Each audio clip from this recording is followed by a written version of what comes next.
तो दोस्तों आज हम फिर से आपके लिए लेकर आए हैं देश दुनिया की सभी ताजा बड़ी खबरें। फटाफट एक एक कर विस्तार से आज आपको बताएंगे, तो वीडियो को अंत तक जरूर देखें। दोस्तों वीडियो बनाने में हमें काफी मेहनत लगी है, तो वीडियो को दिल से लाइक कर दें। जी दोस्तों, पहली खबर में आपको बता दें कि मोबाइल इंटरनेट स्पीड में पाकिस्तान से पीछे रह गया भारत। मोदी सरकार को लगा बड़ा झटका। वहीं आपको बताएंगे दोस्तों की बिहार में मुखिया की अनुमति से नील गायों को मारा जा सकेगा। बिहार सरकार ने दी मंजूरी, अन्य भक्तों को झटका। वहीं आपको बताएंगे दोस्तों की कांग्रेस ने गोवा में उम्मीदवारों को मंदिर और चर्च और दरगाह में ले जाकर दिलाई शपथ, कहा जीतने के बाद आप नहीं छोड़ोगे कांग्रेस पार्टी। वही आपको बताएंगे दोस्तों की मायावती ने सीएम योगी आदित्यनाथ पर साधा निशाना। मठ को लेकर योगी पर लगाए हैं गंभीर आरोप। यूपी में चुनाव से पहले मठ को लेकर घिरे योगी आदित्यनाथ। वही आपको बताएंगे दोस्तों की गोवा में भाजपा को लगा फिर से बड़ा झटका। गोवा में बीजेपी के वरिष्ठ नेता के बेटे ने छोड़ी पार्टी, अब कांग्रेस में होंगे शामिल, भाजपा को झटका। वही आपको बताएंगे दोस्तों की उत्तर प्रदेश में मुख्यमंत्री योगी आदित्यनाथ को जिताने के लिए उज्जैन के शमशान घाट में बाबाओं ने की पूजा, कहा योगी का यूपी में सीएम बनना बहुत जरूरी।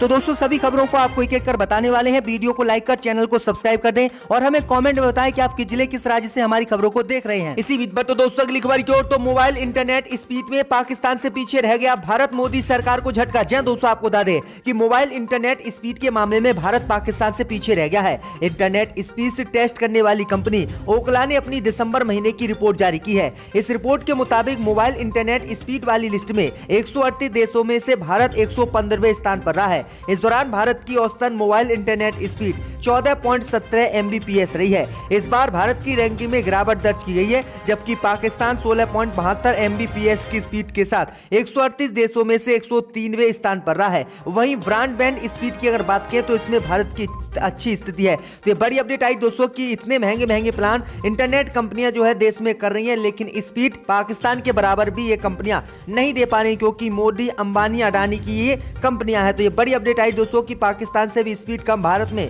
जो है दी जा रही है लोगों को। इसी बीच पर तो दोस्तों अगली खबर की ओर, तो बिहार में मुखिया की अनुमति से नील गायों को मारा जा सकेगा। सरकार ने दी मंजूरी, अन्य भक्तों को झटका। जी दोस्तों आपको बता दें कि बिहार में फसलों को बर्बाद कर रहे नील गाय और जंगली सुअर को लोग अब मुखिया की अनुमति से मार सकेंगे।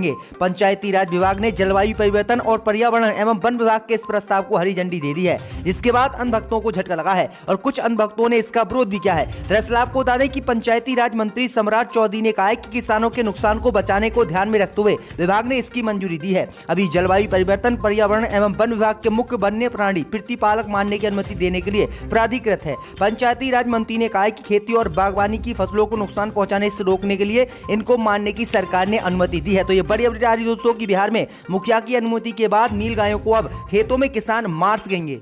इसी बीच पर तो दोस्तों अगली खबर की ओर, तो कांग्रेस ने गोवा में उम्मीदवारों को मंदिर और चर्च ले जाकर दिलाई शपथ, कहा जीतने के बाद नहीं छोड़ोगे पार्टी। जी दोस्तों आपको बता दें कि कांग्रेस पार्टी ने गोवा में अपने सभी उम्मीदवारों से ये संकल्प लेने को कहा है कि वे विधानसभा चुनाव जीतने के बाद जनता और पार्टी के प्रति वफादार रहेंगे। इसके लिए कांग्रेस ने अपने उम्मीदवारों को मंदिर, चर्च और दरगाह में वफादारी की शपथ दिलाने को लेकर कहा है। बता दें कि कांग्रेस ने ये कदम 2017 के चुनावी नतीजों के बाद हुए घटनाक्रम को देखते हुए उठाया है। ज्ञात हो कि कांग्रेस के टिकट पर 2017 का विधानसभा चुनाव जीतने वाले 17 में से 15 विधायकों के पार्टी छोड़कर भाजपा का दामन थाम लिया था और सबसे ज्यादा सीटें जीतने के बावजूद भी सरकार यहां पर नहीं बनी थी। इसके बाद ही कांग्रेस पार्टी ने यह शपथ दिलाई है कि मंदिर मस्जिदों में जाकर आप शपथ लीजिएगा, कसम खाइएगा कि चुनाव जीतने के बाद गोवा में हमारी पार्टी को नहीं छोड़ेंगे। तो ये बड़ी अपडेट है दोस्तों अगली खबर की ओर, तो मायावती ने सीएम योगी आदित्यनाथ पर साधा निशाना। मठ को लेकर योगी पर लगाए गंभीर आरोप। जी दोस्तों आपको बता दें कि बसपा सुप्रीमो मायावती ने उत्तर प्रदेश के मुख्यमंत्री योगी आदित्यनाथ पर जमकर निशाना साधा है।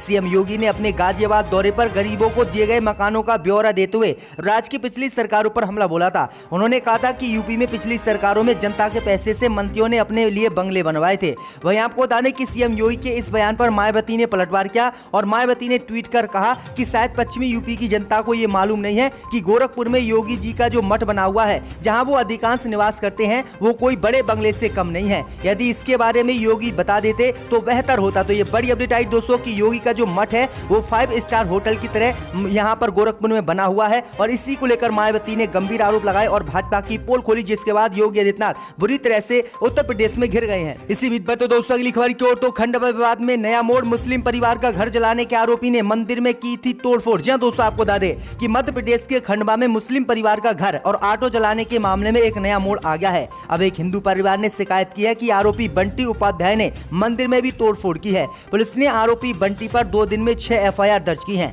पीड़ित मुस्लिम परिवार ने भी पुलिस अधीक्षक के नाम ज्ञापन देकर आरोपी पर सख्त कार्रवाई करने की मांग की है। शुक्रवार रात खंडवा के कोडिया हनुमान मंदिर के पास रहने वाले मुस्लिम परिवार के साथ पहले इस शख्स ने मारपीट की, उसके बाद उनके मकान और ऑटो में आग लगा दी थी। इसकी शिकायत पीड़ित परिवार ने कोतवाली थाने में की। इस मामले में तब नया मोड़ आया जब इसमें हिंदू परिवार ने भी शिकायत की। तो ये बड़ी अपडेट आई दोस्तों कि किस तरह से अंधभक्त मध्य प्रदेश में मुसलमानों को निशाना लगातार बना रहे हैं। इसी बीच तो दोस्तों अगली खबर की ओर तो उद्धव ठाकरे ने भाजपा पर साधा निशाना, कहा भाजपा का मतलब है इस्तेमाल करो और फिर फेंक दो। जी दोस्तों, आपको बता दें कि शिवसेना अध्यक्ष और महाराष्ट्र के मुख्यमंत्री उद्धव ठाकरे ने बाला साहेब ठाकरे के जन्मदिन के मौके पर आयोजित कार्यक्रम के दौरान बीजेपी पर जमकर निशाना साधा। उन्होंने कहा है कि बीजेपी का मतलब हिंदुत्व नहीं होता, शिवसेना ने अपना हिंदुत्व कभी नहीं छोड़ा। इस दौरान उन्होंने फिर से इस बात को दोहराया है कि बीजेपी के साथ 25 साल का गठबंधन में शिवसेना सिर्फ बर्बाद हुई। उन्होंने कहा है कि बीजेपी ने शिवसेना के साथ धोखाधड़ी की, इसलिए उनसे दूर होना पड़ा। इस्तेमाल करो और फिर फेंक दो, ये बीजेपी की नीति है। तो उद्धव ठाकरे ने भाजपा पर यह गंभीर आरोप आज लगाए हैं।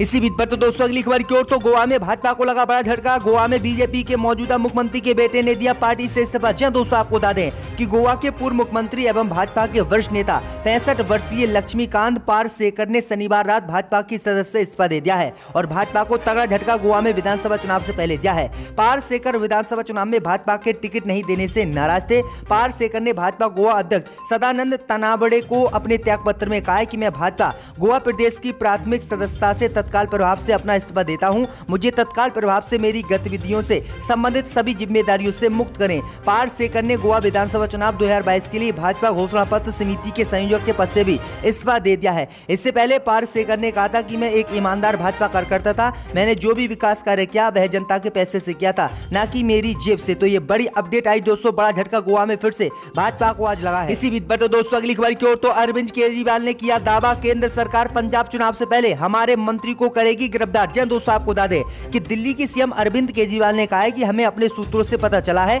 कि पंजाब चुनाव से पहले कुछ दिन में ईडी सत्येंद्र जैन जो हमारे मंत्री हैं उनको गिरफ्तार करने वाली है और हम उनका इस बात का स्वागत करते हैं। दरअसल आपको बता दें कि सत्येंद्र जैन के ऊपर केंद्र सरकार को 2 बार रेड करा चुकी है, लेकिन उन्हें कुछ नहीं मिला। फिर से वो अगर आना चाहते हैं तो उनका बहुत स्वागत है, क्योंकि चुनाव है और जब जब बीजेपी चुनाव हारती है वो सारी एजेंसियों को छोड़ देती है। ये जाहिर है कि रेड होगी, गिरफ्तारी भी होगी, उसका हमें डर नहीं है, क्योंकि जब आप सच्चाई के रास्ते पर चलते हो तो ये बाधाएं आती हैं। केजरीवाल ने कहा है कि बीजेपी की केंद्र सरकार ईडी के साथ साथ और भी एजेंसियां भेजना चाहती है। नहीं, हम इससे बिल्कुल नहीं डरते हैं, क्योंकि पंजाब में चुनाव है और हमारी पार्टी पंजाब में चुनाव जीत रही है, भाजपा हार रही है और इसीलिए भाजपा जो है हमारे नेताओं पर रेड डलवा रही है। इसी बीच पर तो दोस्तों अगली खबर की ओर तो अमर ज्योति बुझाकर नेताजी की मूर्ति बनाकर नहीं दिया जा सकता सम्मान, ममता बनर्जी ने प्रधानमंत्री मोदी पर साधा निशाना। जी दोस्तों, आपको बता दें कि स्वतंत्रता सेनानी नेताजी सुभाष चंद्र बोस की जयंती पर पश्चिम बंगाल में सीएम ममता बनर्जी ने मेयो रोड स्थित नेताजी की मूर्ति पर श्रद्धांजलि अर्पित की।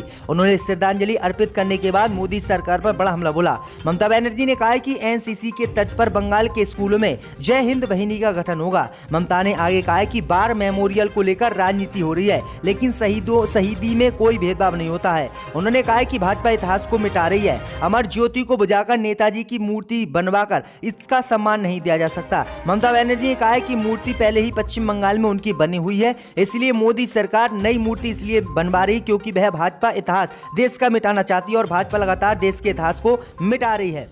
इसी बीच पर तो दोस्तों अगली खबर की ओर तो योगी आदित्यनाथ को मुख्यमंत्री दोबारा से बनाने के लिए उज्जैन के शमशान में तंत्र साधना में जुटे अघोरी। जी दोस्तों, आपको बता दें कि उत्तर प्रदेश, पंजाब, उत्तराखंड, गोवा और मणिपुर में विधानसभा का चुनाव ऐलान हो चुका है। इन चुनाव में कौन सी पार्टी बाजी मारेगी और कौन होगा अगला मुख्यमंत्री, ये आने वाला समय बताएगा। लेकिन चुनाव जीतने के लिए पार्टी जहां वोटरों को लुभाने के लिए हर प्रयास कर रही है, तो वहीं मुख्यमंत्री योगी के समर्थन में उनकी जीत के लिए हर पैतरा आजमा रहे हैं। उज्जैन के शमशान में सीएम योगी आदित्यनाथ की जीत के लिए तंत्र की गई है। उज्जैन शहर को धर्म नगरी होने के साथ तंत्र साधना का गढ़ भी माना जाता है। दूर दूर से लोग यहाँ तंत्र साधना करवाने आते हैं। सिप्रा नदी किनारे शमशान में रहने वाले तांत्रिक अघोरी बाबा बम बम नाथ ने शुक्रवार को सीएम योगी की जीत और उनके मुख्यमंत्री बनने के लिए अपने तंत्र साधना के साथ तंत्र साधना की। बाबा बम बम नाथ के पास कई लोग तंत्र क्रिया कराने आते हैं, लेकिन चुनावी माहौल में सीएम योगी को गुरु भाई मानकर नाथ संप्रदाय से जुड़े बाबा ने शमशान में 3 घंटे तक पूजा अर्चना और तंत्र साधना की। बम बम नाथ ने कहा है कि चुनाव के लिए कई बार हमने नेताओं के लिए तंत्र की,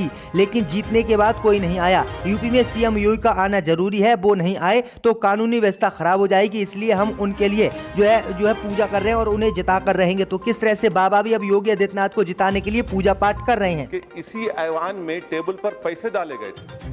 अब कौन उस वक्त यहाँ बैठा था वो अक्लमंद जानते हैं, मगर मैं दोहराना नहीं चाहता। मैंने ये भी देखा था 2006 में कि एक